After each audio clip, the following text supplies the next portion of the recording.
First of all, I would like to speak to any watchers out there who are watching or listening to this video.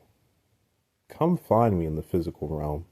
I would definitely love to talk to you and just sit down with you and just learn more about you, face to face.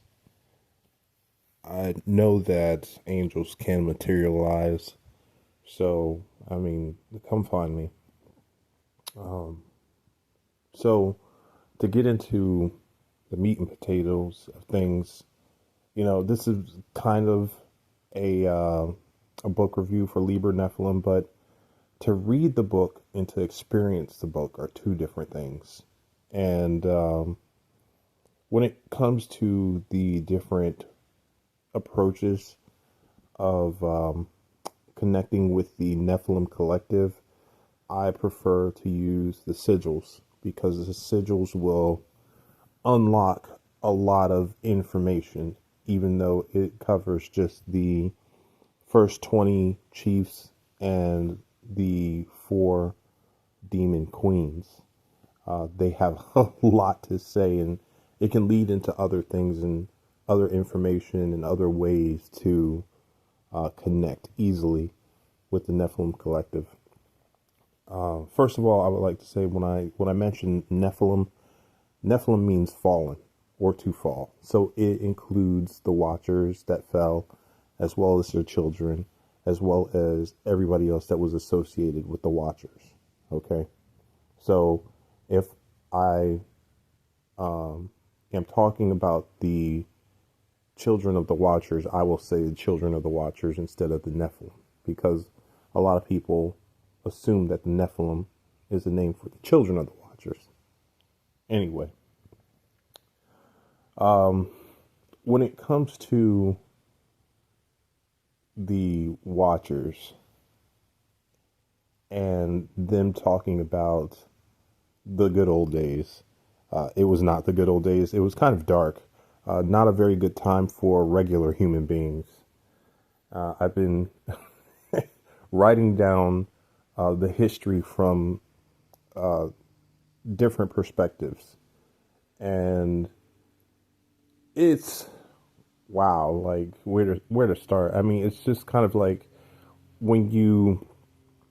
I've been getting the perspective of some of the watchers as well as the perspective of the wives of the watchers, who are the daughters of Lilith. And man, at that particular time, Lilith was angry with humanity because the angels had told her that 100 of her children were going to die a day.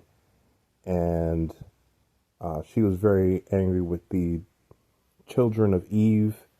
And so she had plans to establish her descendants as the dominant species on Earth. So she had planned to have her daughters to marry the strongest of the watchers.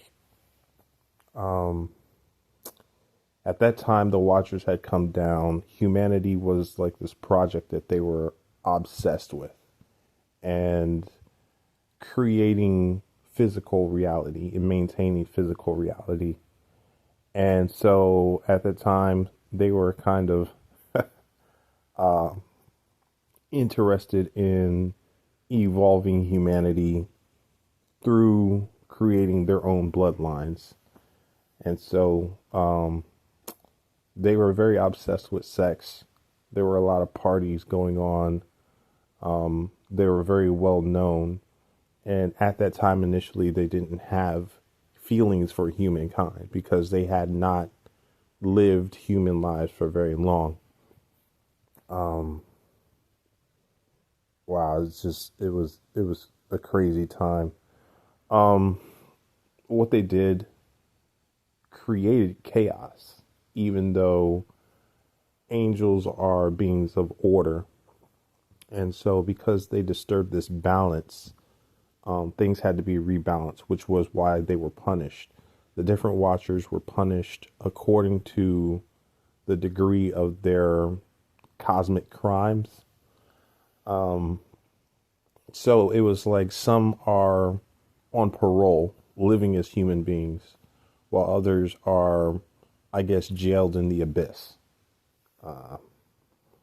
or wherever they're at. And this punishment kind of keeps the balance.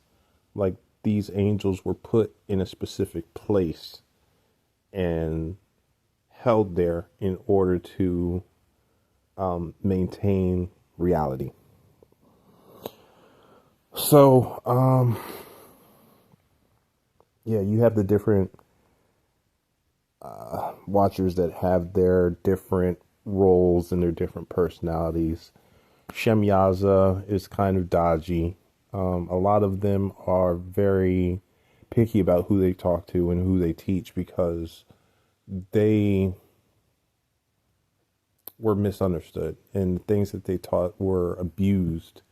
And that time when they came down and were teaching mankind led to a lot of things. There was a civil war among the Nephilim.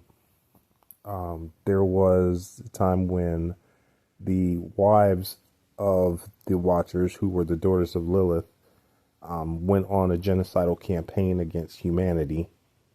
And the Watchers had to figure out how to protect humanity without taking a direct stance against their own families. So, kind of talking about that history strikes a nerve with the Watchers. The whole thing created a cataclysm, which resulted in the Great Flood. Okay, a lot of people say that God did that, but there are other sources that say that, you know, the whole use of magic and all the chaos is what created the flood. And the flood was like the universe's way of resetting things. Now, there were two sides of the Nephilim. There were the ones that wanted to teach humanity and did teach humanity how to defend themselves against the second faction of Nephilim, who wanted to destroy humanity and take over. And basically, the second faction won because humanity ended up getting wiped out through the flood. A majority of it, anyway. So the Nephilim were able to survive. And in the Bible, it talks about how the Nephilim existed before the flood and after the flood. And yeah, the Nephilim were able to leave this physical plane, just like, well, I'm talking about the children of the Watchers. The children of the Watchers were able to leave this physical plane, just like the Watchers were able to. They were not wiped out by the flood. The daughters of Lilith were able to survive as well. They had their own magic. So, you know, that idea that these families were wiped out, that's baloney. Yeah. So, when speaking to some of the Watchers, they've taken a kind of paternal interest in me. At least that's what they say. But there's a kind of like coolness about them where they're just like, I love you in a sense that I want to see you progress. But I'm kind of just interested in that. I don't know. It's kind of weird because angels don't feel like human beings do. Then talking to the daughters of Lilith are kind of interesting. I talk to Lilith every day, and she kind of talks to me about certain things, but yeah, the daughters, they wow, they're a handful. Some of them will disguise themselves purely as succubi when they're really not. They know more They are more than just sex demons. So if you approach any of the daughters of Lilith, just keep that in mind. They have way more to offer than sex and sex magic. But they act like party girls, and they are very sexually preoccupied, you know. But they are also the keys to spiritual death and rebirth, just like Lilith is.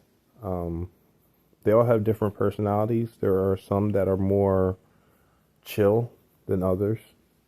There are some that are more destructive than others. They have similarities to Lilith, but in my opinion, Lilith is just like the whole package. So I may be biased though. Yeah. So when it comes to Liber Nephilim, I like the working with the sigils. The stuff that has to do with astrology, I really can't get on board with. I haven't read the whole book. I'm like halfway through. And I just love how the author talks about the history, but he says that he admits that he hasn't gone into working much with the wives of the Nephilim. And that's one of the things that I like to focus on. I mean, I'm still working with the Watchers. And that's been interesting because even though I've tried to work with the Watchers before and had some success, there's a lot more coming in, especially when doing dream work. It's like I'm getting this vivid history and I'm seeing through the eyes of the Watchers, or it'll be like I'll be there. And it's kind of weird because even though they're talking about the past or showing me the past, it's in a contemporary fashion. It's like having a certain skin and showing me modern times, but the modern times are expressing the past.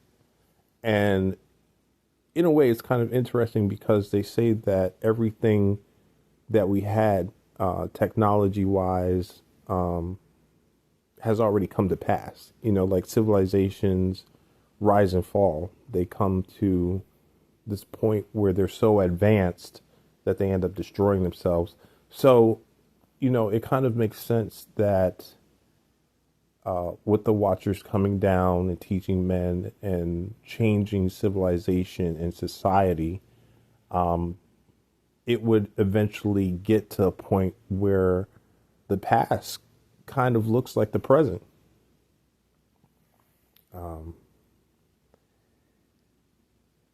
And that's basically what I really want to talk about, is how interesting and rich this history is, and how there's like so many things that the Bible doesn't go over or discuss. And even with the Apocrypha, you don't get a full story. You only get one side, and it's like history. It's what, like, history in general is always going to be a lie because it's somebody else's perspective. So it's just kind of refreshing to look through the eyes of the Watchers and get a full story. And the thing about the Watchers is they don't lie. Like when it comes to where they messed up, they do kind of admit that they messed up, and they admit to, like, feelings of bitterness sometimes, and they say that, they still work for God, but sometimes it's just out of obligation, and they don't try to hide those things. Christianity kind of makes them into bad guys, but I don't really see them as being so. I just see it as kind of like crap happened. They meant well, but they learned through experience. This was a new thing at the time. They got better as they went along. But yeah, there's still a lot of fear and misunderstanding. So it's always good to get a chance to kind of talk to them and establish a relationship with them and see what they're really about. I also had a moment before, like, working in depth with the Watchers, where I kind of spoke with other angels, the ones that aren't fallen. And then I also had like this conversation where I invoked Jesus Christ and talked to him as well, and was telling him like, hey, like, I have this urge to talk to the Watchers. I'm drawn to the Watchers and the fallen. And they told me that, there's nothing wrong with that. It's good to get perspective and just not to become corrupted by darkness. And I don't really think that the Watchers want me to be corrupted or trying to corrupt me. I think that to some degree they're trying to atone for the mistakes that they made. So every time they tell me something, they'll be like, okay, be careful, or, they'll hold back on something and then later say, hey, what we're trying to do is we're trying to, like, keep you from being overwhelmed. And we're trying to make sure that you're not going to go spiral out of control because of the information that we give you. So that's pretty interesting. And for now, that's all that I have to talk about. I hope that you can do your own research, gain an appreciation for the Watchers. The Watchers are in their place. They're where they're supposed to be. And in that sense, they still work for God. They are, even though their story seems crazy, like, it still had to happen in order to maintain a certain balance, and for humanity to progress and for reality to exist. And that's like the crazy thing to contemplate. Yeah, but just don't rely on my gnosis or my words. Definitely go grab Liber Nephilim and read it, work through it. Any other material on fallen angels, I would definitely recommend working through that. You do have to be careful, of course, with the different energies that you work with. And that's not just fallen angels. That's regular angels. That's demonic energies. Any kind of magic that you go through, you have to be careful. It's not something to play with. Of course, you have to approach this with a genuine heart and understanding that these entities want to see people who genuinely want to learn and want to progress. If you're in it specifically for power, if you're in it for money and riches and gaining material things, yes, they may give you what you want, but they'll do so in order to just watch you destroy yourself. So be very careful. Always analyze the state of your heart and of your mind, and just be sure to check yourself. So I hope everybody is having an okay time, is progressing with their magic. I just like to thank the people who are still out there listening, and I hope that you're taking notice of, the different mistakes that I make and just learning from them. And I hope that, my words help people. So, I'll talk to you guys later, and keep on keeping on. Peace.